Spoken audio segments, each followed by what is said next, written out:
It was an ordinary mishap. I ran up a flight of stairs toward a door I'd been able to open before, but someone had locked it and my head smashed into the plate glass.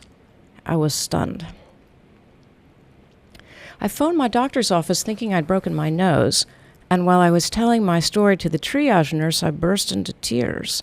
She thought I might have a concussion and sent me to the emergency department, but I presented too well, and the doctor just told me to take it easy for a couple of days.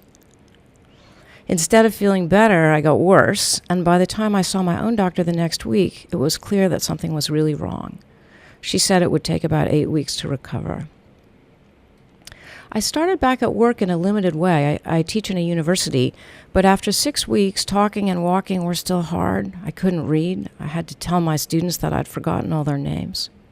My doctor told me that I had to go on sick leave, and when I balked, she said she didn't want us to be having the same conversation in 2 years. I believed her. When I started rehabilitation, I couldn't do much, but I made a color-coded calendar, and every day I wrote down what I'd managed.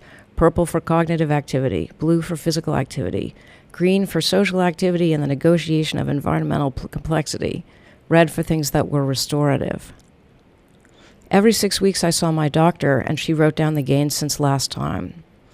One of the strangest things about concussion and post-concussive syndrome is that everyone's experience is different. It's a journey without a map.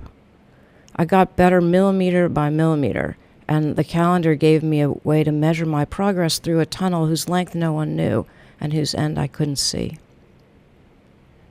18 months after I hit my head, I went on holiday.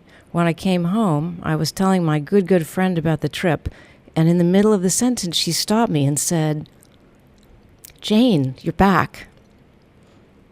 I put away the calendar.